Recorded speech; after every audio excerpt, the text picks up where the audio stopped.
Thank you for joining us. I'm Sam Eckert, Exhibition Manager, and it's my pleasure to introduce the artist speaking today, Matt Neckers. Matt Neckers works in a variety of media, including sculpture, photography, painting, and installation. Matt studied painting at Evergreen State College in Olympia, Washington, and received his Master's in Education for Arts Education from St. Michael's College in Colchester, Vermont. Matt's work has been featured in Hyperallergic, Art New England, Vermont Public Radio, The Whitefish Review, 7 Days, and Vermont Art Guide. In 2017, Matt received a creation grant from the Vermont Arts Council with funding from the National Endowment for the Arts for former projects which were featured at the Kent Museum in Calais, Vermont, Burlington City Arts in Burlington, Vermont, and the Fairbanks Museum, St. Johnsbury, Vermont. In 2019, his work was installed at the Fleming Museum of Art at the University of Vermont in Burlington. In 2020, the Bennington Museum installed his work, Ascension, on the facade of the museum. Matt has taught for a variety of schools and received numerous awards in art education. Among them, he was named Vermont's lead PBS Learning Media Digital Innovator, a national honor given to one educator from each state, and a Distinguished Arts Education Leader Award by the Vermont Alliance for Art Education. Matt is currently the Creative Media Art and Design Instructor at Green Mountain Tech in Hyde Park, Vermont. He lives in northern Vermont with his family. Please welcome Matt Neckers.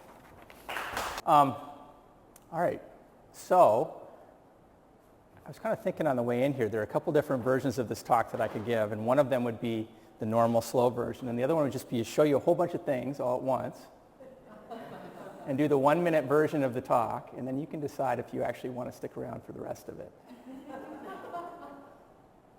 Okay, but I'm going to go a little bit slower, if that's okay.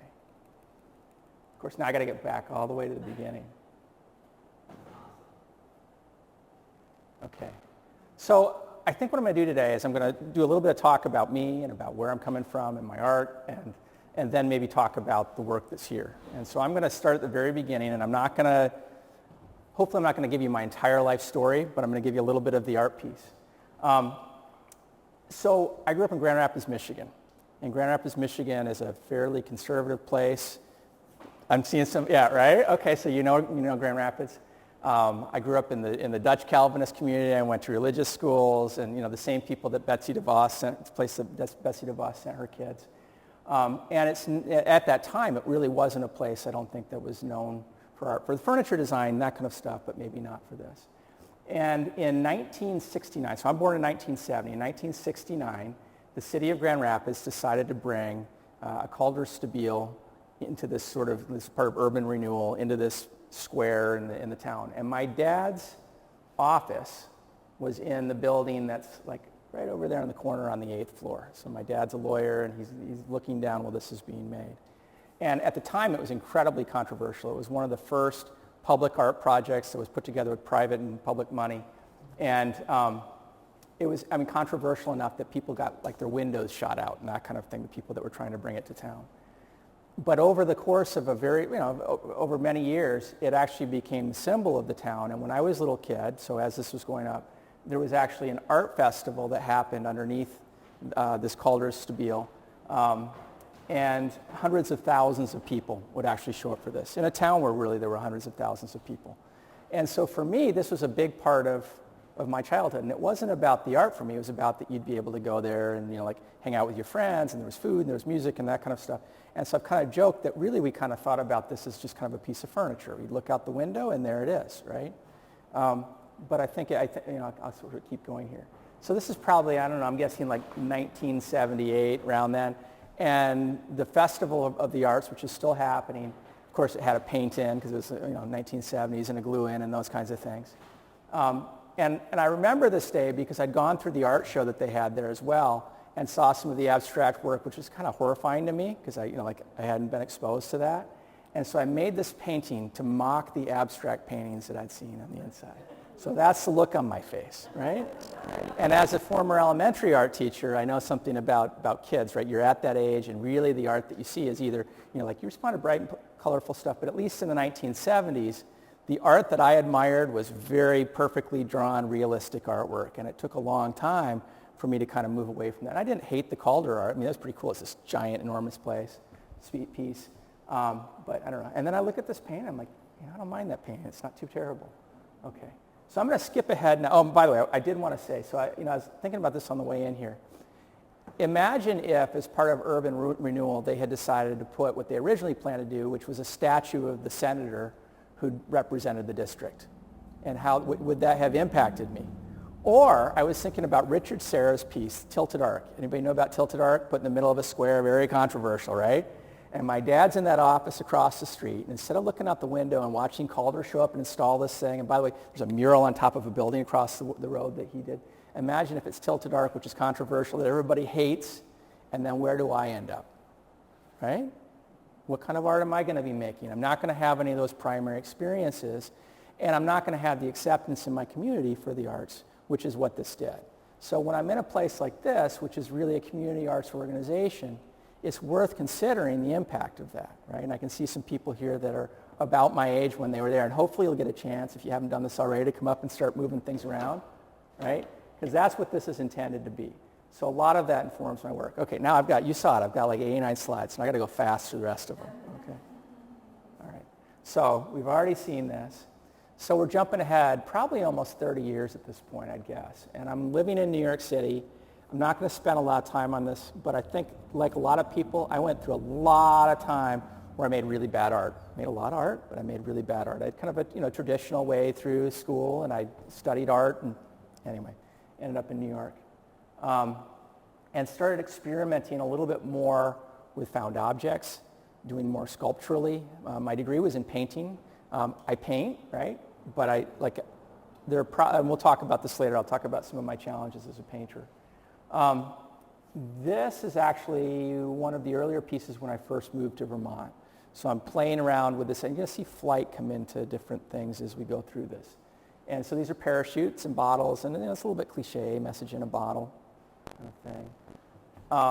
I also did this thing for a little bit where I was making kind of these portals, and they were really just for me. I don't think anybody ever saw this unless there was some hunter wandering through the woods or some animals wandering through the woods. But it's just an old fox den and then some light on the inside of it. And really in some ways it's more of a photograph than it is a piece of art, although it was like that for a couple of years, although it didn't always have the light in it. Okay. I'm going to start talking about, and you can see it in here, I'll bet it probably shouldn't take me too long to find, maybe less this time, but images of rockets. You'll see them around. I'm sure that there's one over there. And we'll go back again, so I'm going to jump around, go time warp here a minute. 1970, right after the lunar landing, so many of my toys that I had as a kid were space themed. I remember having a record, and it was the moon landing, the giant leap, that kind of stuff. And people ask me where the rockets come from in the work, and I'd have to say that a lot of it is nostalgia, right? That's a part of it. It's just kind of programmed into me. But I also kind of see rockets, and we'll talk about this in a minute. Actually, you can see some hanging from the ceiling over there too, right? As something that's kind of fun and exploratory, but it's the same technology as a missile, right? And so I've kind of gone back and forth with both those ideas, and you'll see both of them. Okay, so I started building rockets. Don't know why really, but I started building rockets. There's actually, so this one I installed in Stowe in the exposed sculpture exhibit probably 12 years ago. And it was hanging by the side of the road with that parachute in it, and somebody came by and they stole it. Okay? So, and this is, it's heavy, it's big, it's like, I don't know. And that's kind of sad, right? You have the piece of sculpture and it's stolen. And it gets picked up by the news media. Rocket stolen in Stowe, right? Okay? And then, of course, rocket stolen in Stowe gets picked up by the national news media. And the next thing I know, I'm reading about this all over the place. And then whoever had stolen it started feeling the heat, and they returned it 2 weeks later. So I got a whole nother round of publicity. So what I tell people is that if you have to be a crime victim, that's the way to go. And I joked with the people at Helen Day for a while that, how do we get this much publicity next year? Are you going to, and I didn't stage it, but, who's going to take the blame next year, right? Okay, so here's another one, kind of a flying machine. At this point, I'm working in my garage. And I don't know. Okay. These lit up rockets are actually those frames with fabric around them. And this was more of kind of a proof of concept. And usually I put a lot of electricity in my work, and you'll see it in some places. But in an old wooden building, I don't want to be the person that's known for burning Ava down. And so I've installed a lot of work in places, and then I lose sleep for 2 weeks because I think, I know I did the wiring right. Everything is fine, but I'm not an electrician. I don't want to be that guy. So anyway, I converted them here just to the wireframes, and I actually really kind of like just the simple version of it. And I don't know what the donkeys are. I mean, I don't know. I kind of said at some point that when I'm feeling like an ass at some point, so I made a donkey. But anyway, the rocket that I made, the one that was stolen, that was returned, I didn't really like the shape of it. It was the first one that I made, so I heard about a show. Well, so I built this one, and then the Shelburne Museum contacted me a week before a show, and this is what I had, and they decided to hang it in a tree, and it was like this little tiny thing with all this other big stuff around it. And if you've ever seen the movie Spinal Tap, right, where they build the Stonehenge model, it was a little bit like that. So it was a little mortifying, a little embarrassing. I learned a big lesson about that, which is that there are times maybe when you should say no to a show. But I like the construction of it, and anyway, it starts building into things. So this is me redoing the rocket that was stolen into something else with a launch pad. It's my daughter standing out in front of another one that I made. Okay, so you've seen a theme here, right? Posing for the camera. Okay, now when I first took this, I thought, okay, this is a silly picture of me with a balloon, but there's a theme here, and I don't know if you're noticing it. There's a flight theme, right? The balloon, like launching myself up in the air. Okay, anyway, I'm reaching a little bit there. So anyway, then I decided, because I made the really tiny rocket, that I'm going to make a much bigger one. And you can see the frame that's very similar to what's here, but this one, instead of being like maybe 4 or 5 feet, this one was 12 feet long, which is just small enough to fit inside the largest trailer that U-Haul has. And by the time I finished it, it was 400 pounds. And so this is at the Kent Museum. If anybody's been there, Kent Museum is one of the most wonderful places that you can go for an art show in Vermont. And I don't know about Vermont and New Hampshire, but it's really close, and you should go, right? And then I also built this little building. And I don't know why I chose to do this in black and white, because it's hard to see. But I also built a missile research and control station on site there. So I built it at my house, outside my studio. Then I had to move the whole building to Calais, install it there. Then I had to move it back to my house, and then my son and I turned it into a fort, which is now in an old farm dump on our property. But there's all sorts of stuff on the inside, electronic stuff and that kind of thing. The same, and we talked about missiles and rockets. So here it's a missile, and the only real difference is that this is closed off, right? It's not meant for like human beings. Although if anybody knows David Sheets, who's the curator for the state of Vermont, this is pointed at his house on purpose. So anyway, this is Real Artways, Hartford, Connecticut, and I took and it was originally designed this way, so there's a cockpit that's open, and now it's a rocket because it's for transportation. I don't know. It's a beautiful space also, by the way. And then as I kept working on it, I brought it back to my studio. The last time I installed it, I installed electronics on the inside of it, and it wasn't in a wood building like this. It was a concrete gallery, so I felt safe doing that. And things lit up and flashed and all sorts of things. So I did this last summer, and this piece, we all know we've gone through a lot of things with COVID. So I did this in response to the death of a close friend who died of COVID. And I did this within like 24 hours. I had these pieces around, and I can't remember the exact title, but I think it's a device for communicating with spirits, right? The idea of that. So it's cameras, and the cameras worked, and lots of other pieces. And you couldn't actually, as far as I know, you can't communicate with the dead with this piece. But you never know. It's kind of like that. So I'm going to jump backwards for a minute because I'm going to talk about another body of work. And this stuff starts relating a little bit more to what we're seeing in here. So this is the Vermont International Museum. Well, no, this is actually the Vermont, it's not international yet. It's the Vermont Museum of Contemporary Art and Design. So here's the challenge. If you live in a tiny little town like I do, I live in Eden, Vermont, there isn't a huge arts community in Eden. And there aren't a ton of people who are coming to Eden specifically for the art. But I realized that maybe instead of like trying to convince galleries to show my work, if I create my own art museum, right, kind of like this space, and give it the most pretentious title that I can think of, then maybe I can get some mileage out of that. So it looks like an outhouse, right? It's 4 feet by 4 feet, and it actually almost immediately got into 7 days as an art venue, and then that led to, and by the way, we have drive-by solo shows where, because it's this impressive sounding place, you want to put this on your resume, so you could stop by and you could quickly install something, you could put it on your resume, and then the next person goes, and the next person goes. And if anybody's interested, we can still do that, and I'm happy to give out titles to anybody, like if you want to be able to say you're the director of something. So I see some kids in here that may someday want to apply for college, right? You could be the director of, like acquisitions for the Vermont International Museum of Contemporary Art and Design and get a scholarship to some really great school somewhere. Okay. And then I also was starting to make miniature artwork, and this is an example of, like, this is really tiny. This is a snowman nose with some eyeballs on it. Now, why you need to like manufacture that? Well, you can get a carrot, but anyway, somebody gave that to my kids.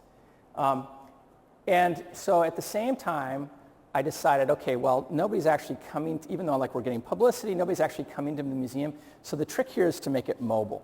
So I asked my friends, I said, I've got a secret project that's going on. Anybody have a camper that I can use? And I had some people that kind of like maybe they had something, but nothing that was quite right. So I found this on Craigslist. It had been there so long they had to cut trees down before I could get it out of there. I bought it for almost nothing. Animals have been living in it. My kids still talk about how bad it smelled. Not a good idea, okay? If you ever want to do a project, this is not the project you want to get into. But I did anyway, and I spent like one of the worst summers of my life taking this thing apart. And by the way, to rehab a camper like this, it's not just like a house where you take the drywall off. You actually have to get everything from the outside because that's the way it's built. So all the staples have to come off, and the skin has to come off the outside, and it was just awful. So anyway, I had this camper, and then I went to the Vermont Arts Council, and I pitched this idea. I'm going to create the Vermont, and by the way, it's now the Vermont International, because in theory this can go to Canada, right? So now it's international. Never been to Canada. I don't know what, Border Patrol, and then we had the anyway. And you're in Eden too, so we're like getting Canadian air, I guess is the theory. So anyway, I committed to do the camper, and I committed to make a miniature art museum with like 15 galleries on the inside and make all of the artwork on the inside of the museum and travel around Vermont and do that all in a year. Okay, I don't know what I was thinking. That's crazy, right? But I did it. Okay, so I got the grant. This is the first place that it was installed. So this is City Hall Park in Burlington. People were able to go through it, kind of like they're able to go through here. Here's an example of one of the interior galleries. This is 1 to 12 scale. So this is, right, that's that big. And people, like the biggest challenge when you're working miniature isn't the art, because you can put anything in there and it just changes the scale of it. It's the floor and those kinds of things. Like I had to cut individual floorboards one by one and glue them down and sand them. I mean, those are the things that took forever. And run electricity in and put the lights in and all that kind of stuff. So there's just one example. That's the same gallery that you're seeing here with all the other galleries that are inside of there. Okay, so this is kind of a welcome. And you've actually been inside of here, right? Yeah.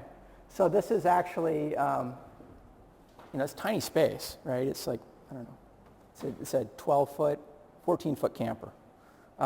So I made all of the artwork inside of these, and the only stipulation that I had, I wasn't trying to remake the Ava Gallery, right? I'm not trying to do something in the Louvre. It just had to look like it would be something that would go into a contemporary art museum. And for me, that was just incredibly freeing, because instead of having to make artwork that was incredibly original, that got everybody's attention, it was me and it was branded as me, I could make whatever I wanted so long as it looked like contemporary art. And as people here know, lots of things can look like contemporary art. Okay, so I made lots of different things to go in here. And then over the course of this, I probably made hundreds of different things, maybe even thousands. And it was kind of like a sketchbook, right? You're making things, or a maquette, you're making things small, and then at the end of that time, when I'm sick of working small, then I can start to make some of them bigger. This, for instance, is drill filings. Piece of plastic came out of a dumpster somewhere. It's like that big, right? Just more examples of miniature artwork. Okay, miniature. These are just sticks cut up into pieces, glued to a piece of plywood, balsa wood. I did make some furniture, not a lot.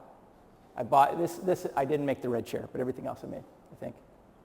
Okay. And playing around with just scraps of things that are around.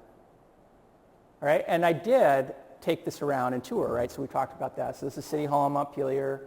The Kent Museum, right? Go see the Kent Museum. I was there for 2 years with it. This is the Fairbanks Museum. And if you live where I live, which is Eden, Vermont, the thing that we are best known for is our asbestos mine, right? You've been to the asbestos mine and the dogs that chase you and the whole business, right?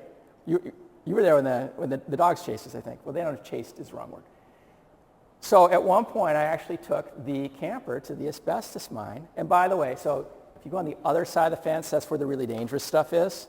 So, I haven't like completely polluted that. And, set up for a couple hours. I don't know if it was even that long. And the amazing thing at that time, though, is that the problem with the asbestos mine is actually that the creek behind here is heavily polluted, and there were kids playing in that stream when we were there, which isn't a good thing.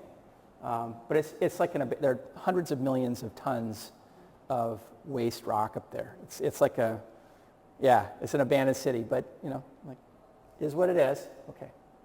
Museum of Everyday Life, another one of my favorite locations, and they were kind enough.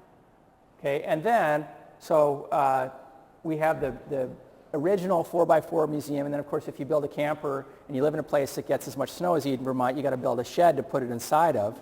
So I refer to this as the world headquarters of the Vermont International Museum of Contemporary Art and Design. Okay, you can come visit. All right, so if you're and you're probably thinking ahead, okay, you're driving down the road and you see a 1941 refrigerator with a free sign by the side of the road. I actually drove by it twice and thought, that looks really heavy. And then I thought, you know what, I could turn that into a museum, which is what I did. So this is the Vermont International Museum, Contemporary Art and Design, Refrigerator Museum. And so this went into the Fleming Museum along with a bunch of suitcase museums that I also did because I got sick of the whole camper thing.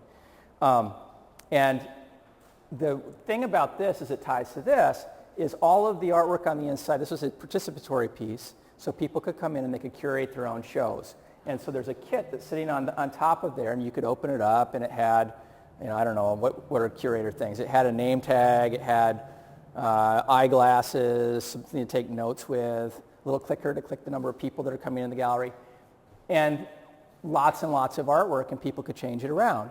And instead of putting the magnets on the outside of the refrigerator, this is an old, 1941, so everything's steel on the inside, you could then put the paintings on the inside, right? And so I used that by piece of plywood. I'd make a painting on the outside, and then you could change it and you could move it around.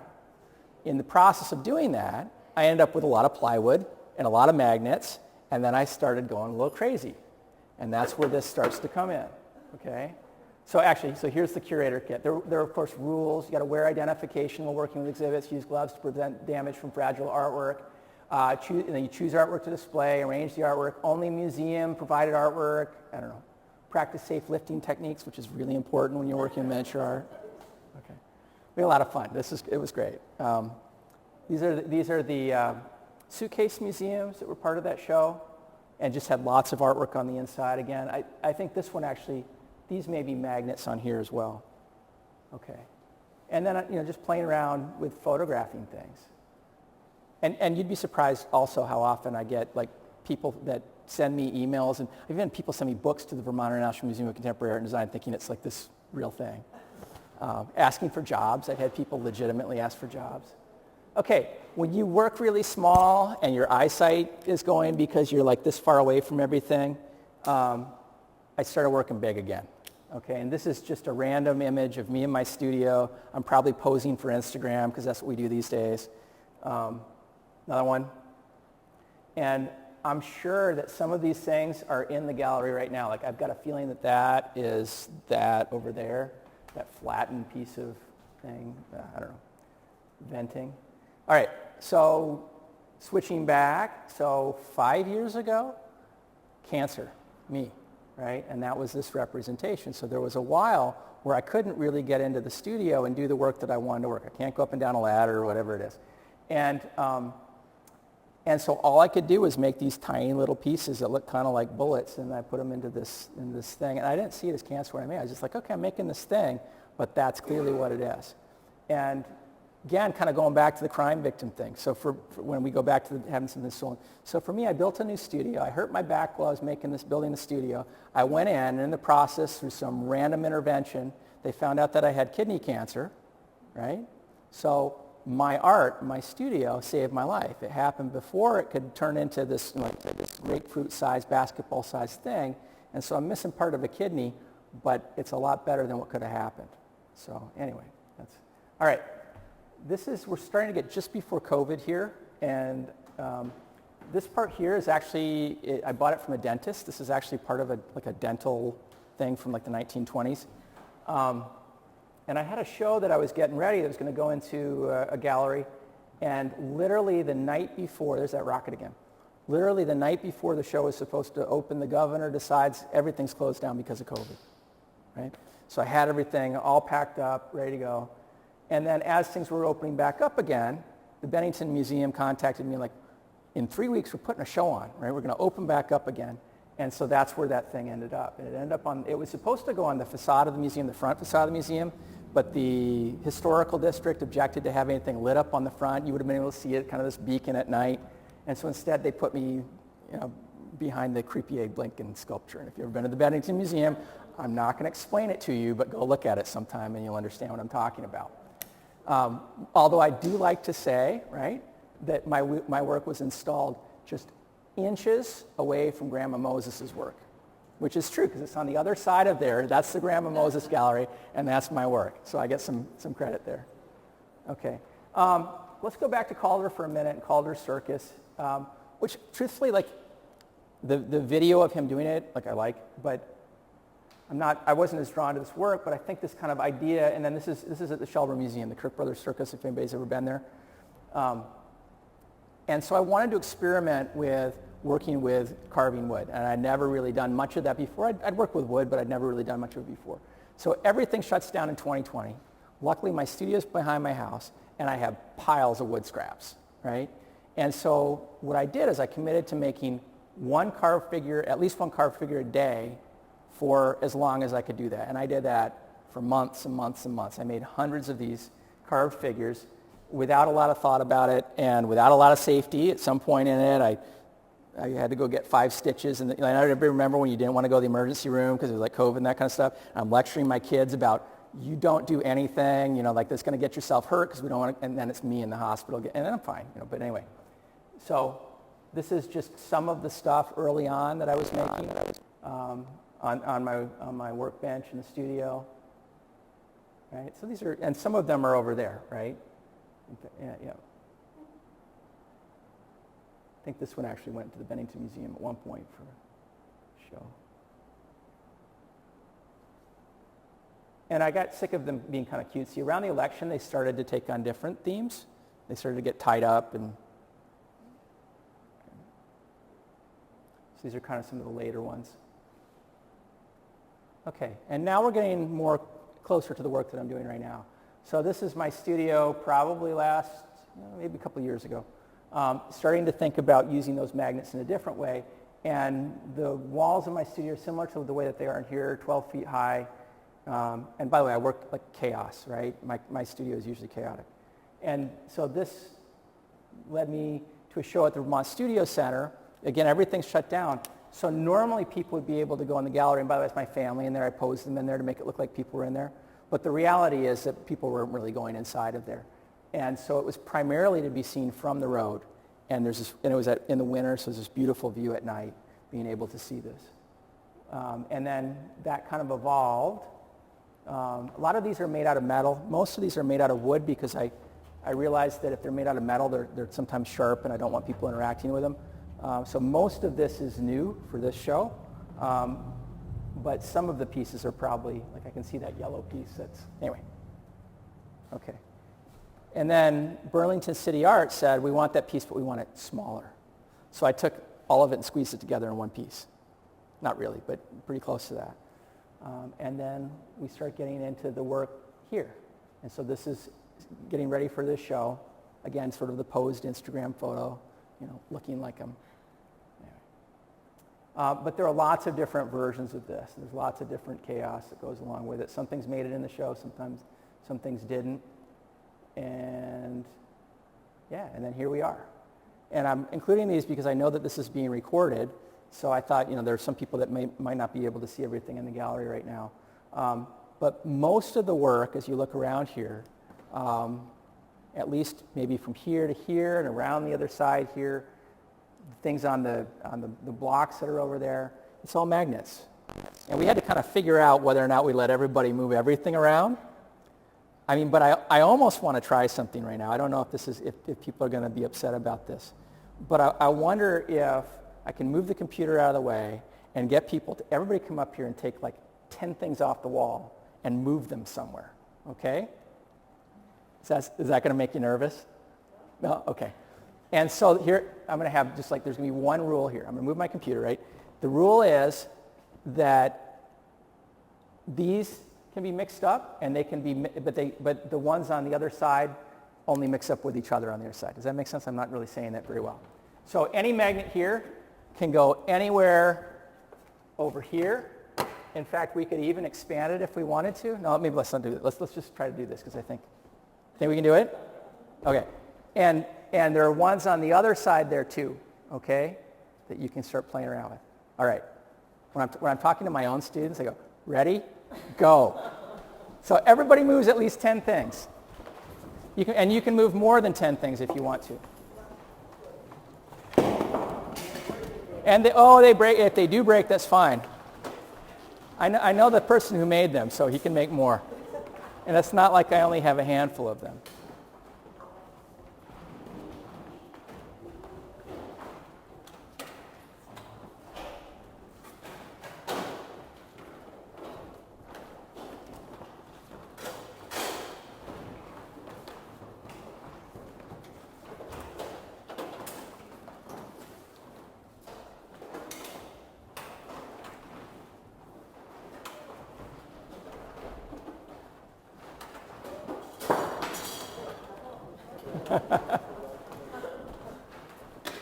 Some of them might not even have magnets on it, so if it doesn't, it won't stick. Yeah, the metal ones, they don't need a magnet and then I forgot to glue it on.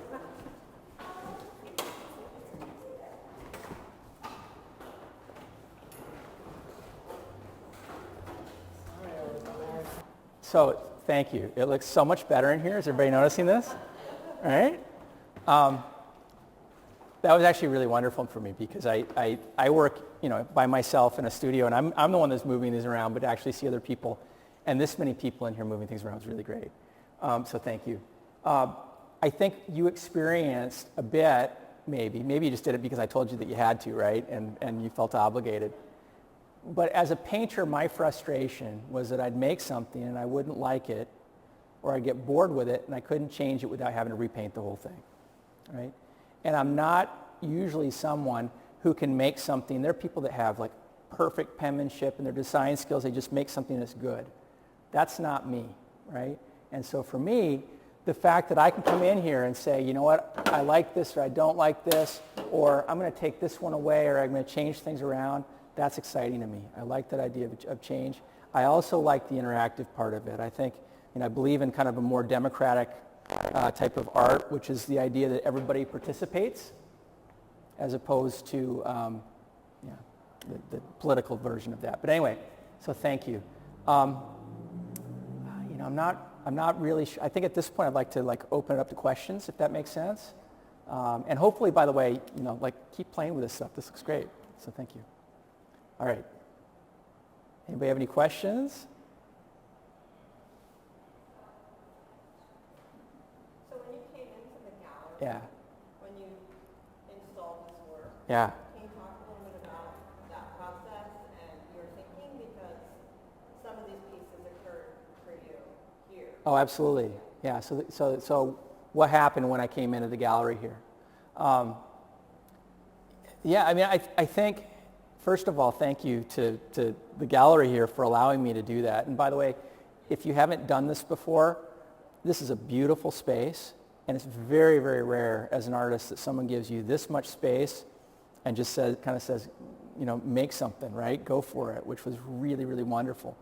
But this is fairly chaotic because I'm not just dropping off something, we put a nail in the wall and there we get it, right? Which is simplifying. I mean, that can be really difficult too, but this was a truckload and a trailer full of stuff, bringing more stuff that I knew that I could use, and each of these things going up. So there are 4x8 pieces of plywood behind here, and the gallery is set up for that as well. But then having to come in here and make decisions about where everything goes, because my studio is a lot smaller. And by the way, it's really exciting when you have a small, and I have a pretty big studio space, but it's not that big, and to be able to start spreading out, right, and to see where things are going to go. So we spent a lot of time trying to figure out that. So I had a rough plan for where things were going to go, and some things, like I knew I was going to do the black and the white.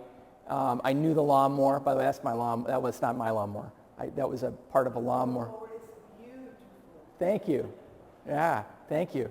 I found the top of a riding mower and cut it up into pieces. I hope somebody's not missing it. But anyway, I won't tell you where I got it from. Okay. So some of these pieces I had a set idea of what I was going to do with them, but a lot of them, they just got into the space. And some things like the corrugated panels over there, we put them over there at the very beginning just because that's where we put them. And I don't think they really moved much since we put them there. But it took several days. This was not an easy install. And I really appreciate the flexibility and all the help from the gallery staff to do this.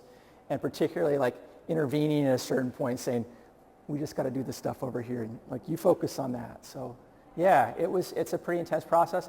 And I can tell you, like the tower of stuff in here, those have been so many different things.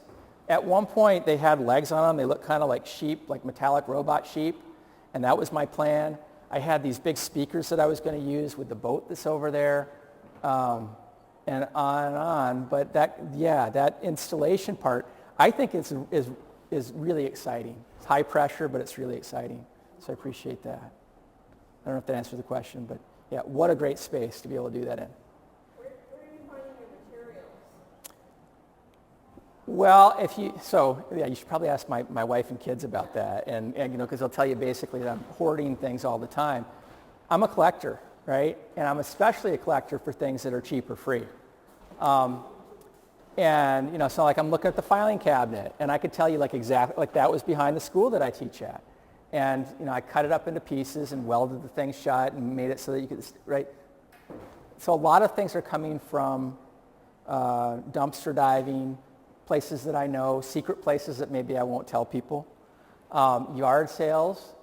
A lot of these are steel shelving, which get thrown out all the time because they don't make, like, they're really flimsy shelves.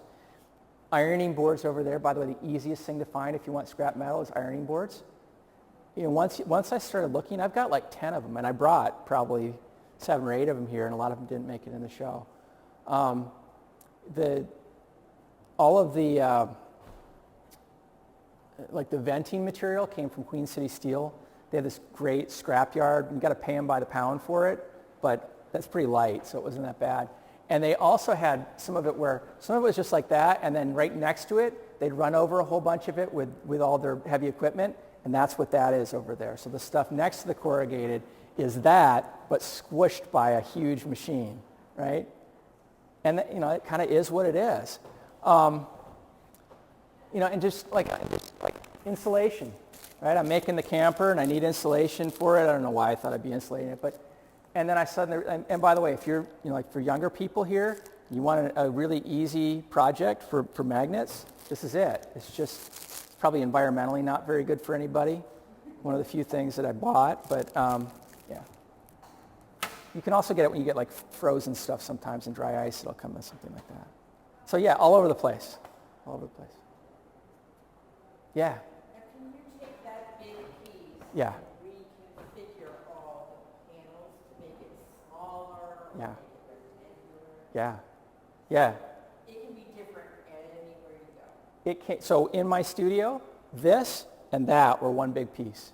And they went from the floor to the ceiling. And so imagine, same height, right?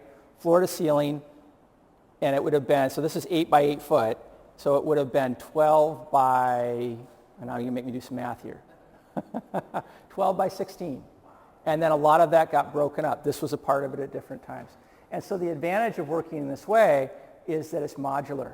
And whatever space I go into, I can then take these things and I can rearrange them. And I now have lots and lots of this kind of stuff. And then the magnets can really go anywhere. And we're starting to see that. They're migrating and moving to different places. Yeah. It was really wonderful watching you. You had everything all over the floor, and I'm like, how in God's name is this gonna, be put together? Right. And then to see it put together, it's just wonderful. And we did that in 2 days. 2 days we did the install, right? 2.5 maybe? Yeah. This is probably like triggering a little bit of post-traumatic stress here, right? It was a lot. Yeah. Yeah, and it was, so 3 days. And it was, yeah. I did the same thing. I couldn't tell anybody that, but like, how's this all going to go together? Yeah. Well, it did. Yeah. It's awesome. Yeah. I just wanted to ask about, I can't help it. My heart is kind of bleeding in terms of love, collecting stuff. Yeah. Yeah, but space and cobwebs. How do you feel about cobwebs?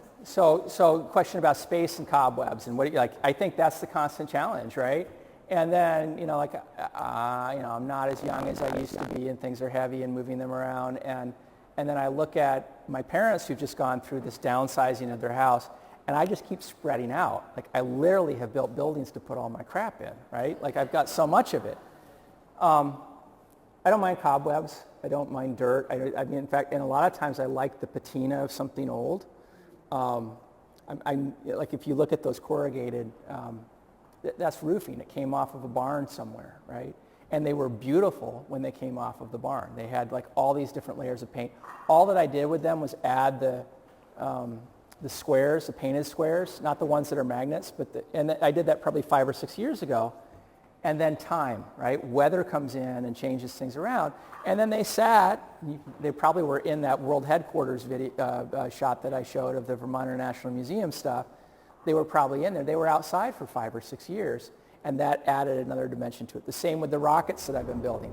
Like I don't have room for them. I mean, it's not something that somebody's going to buy and put in their living room, which brings up another, like people ask me, like, why are you making this stuff? Like, who's going to buy a camper that's a miniature museum? And like maybe somebody, but it's kind of unlikely. And definitely, who's going to buy 400-pound, 12-foot missile that doesn't actually fly? I mean, if it flew, then it would be a whole different story. So I don't know. I wrestle with that. I think it's a little bit of a disease in me, to be honest with you, and it's like kind of compulsive. I know that there are artists who have said that if you collect enough of one thing, then you have an art project, right? So if I collect enough, I don't know, whatever it is. And it's interesting too, because we're looking at artists in the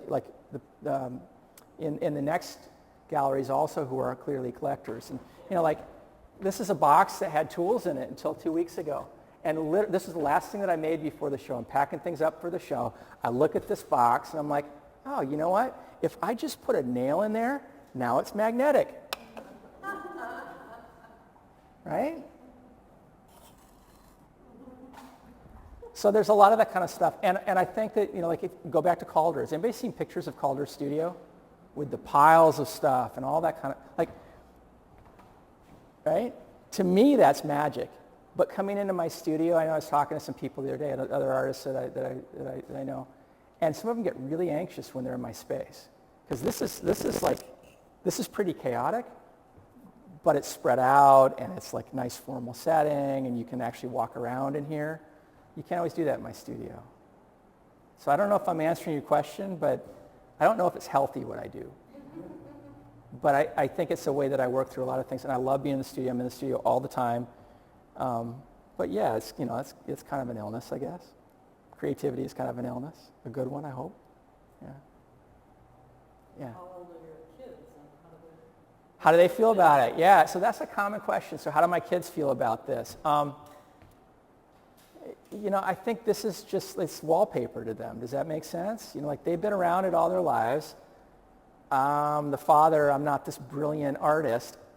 I think the only times that they get excited are when we have big name authors that come out to our property, right? So I think they get excited when other people are excited by it. So, I don't know, last year we had a musician that showed up who does like Weird and Wonderful in Vermont, Ryan Miller from Guster, right? That was exciting to them. That was really exciting to them. But me, no, right? And I, and also, and I don't know that they've really expressed this, but art is selfish. It takes away from things. It's things that you do and you don't do other things. But it's also kind of a fun thing. So, yeah. Some kids that follow in the parents, whether it's music or art, and so. Yeah. Well, my kids are creative. My daughter's really into theater.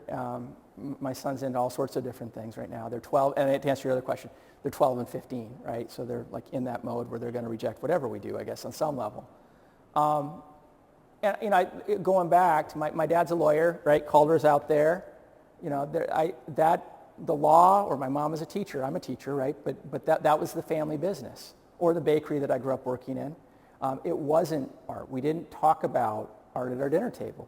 We had people in our neighborhood who were art people. We had the design industry and that kind of stuff. So I definitely had those people around, but it wasn't my family. And I think for me it was important to differentiate myself and to sort of chart my own path.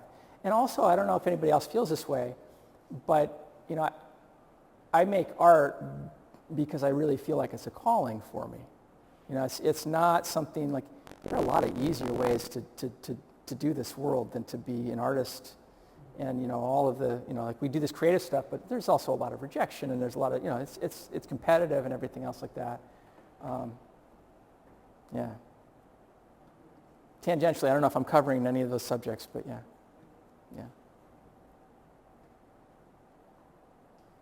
Yeah. So your studio, do you have like a wood shop and welding, and you're just in there?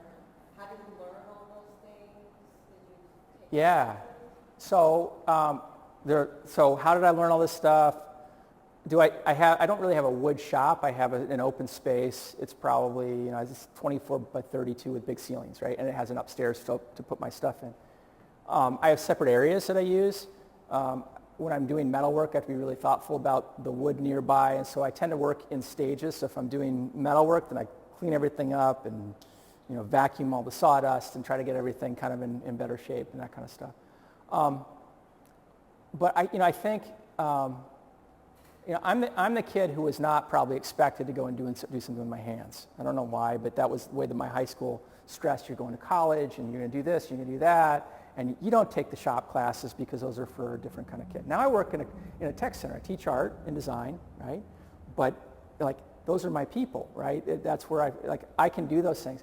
The thing that probably had the most impact for me in terms of learning all these skills, I worked on a horse ranch for 2 years. I was a ranch hand on a horse ranch.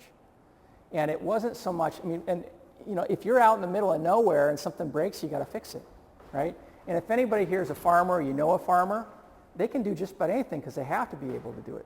I'm also cheap, right? And I'm a teacher, so I have a lot of extra cash around. So I've just learned that I can learn how to do things. And when you get to be my age, those skills kind of pile up, and then you can kind of bring things together. Sometimes successfully, sometimes not.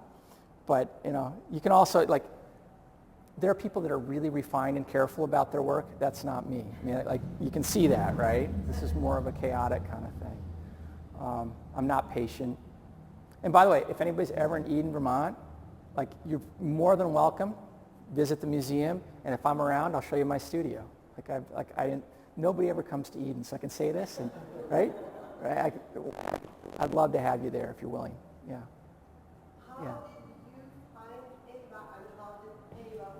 How did I find Ava? So remember that rocket?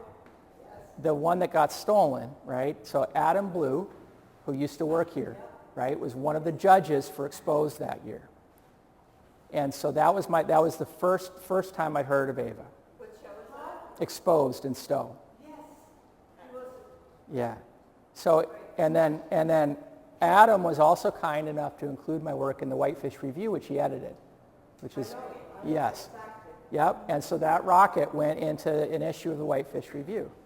And yeah, and then over the years, Vermont's a small state, right?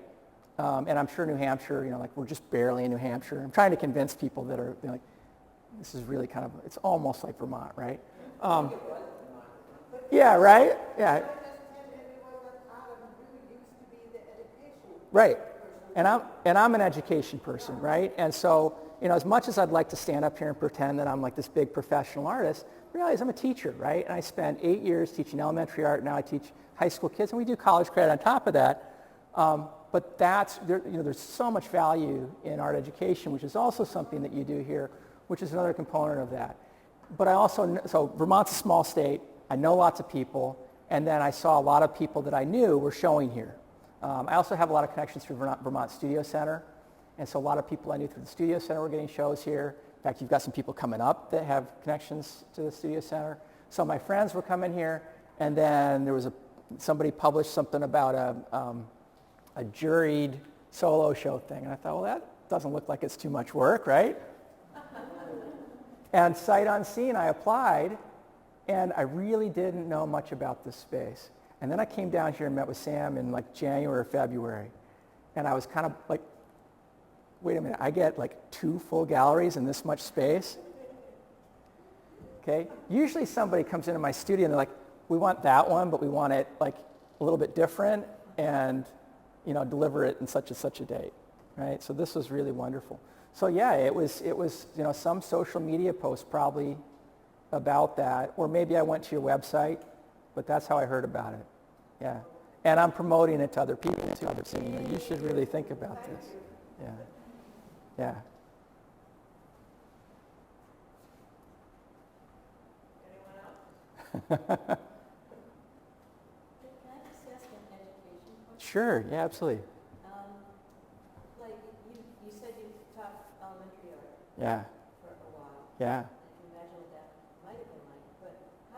But given all the things that you can pull in Yeah. as a teacher, Yeah. what do you really pull in? I mean, what's important to you for kids? Wow, that's a big question. So the question is like, what's important to pull in for our education? What's important for kids in our education? I mean, this is something that art educators wrestle with. Like I grew up with art educators who were either very classical, right? This is how we draw, and this is right, or they were like, free to be you and me, 1960s kind of stuff. Just do whatever you want to do, right? And I didn't find that either of those were really very effective, and especially when you're in an art teacher, like I was an art teacher at a bunch of small schools, you only get me. A lot of kids. I am their experience with art. And so I've got to be a lot of different things. And I think so part of that's part of my theory on it, which is to give lots of experiences. I don't know. Play is a big part of what I do. It's got to be accessible. It's got to be fun. But art is also so competitive. If you want to do this, if this is really your calling. So what I do now, I'm teaching kids, like I get 15 kids a year, full day, full year art program, right?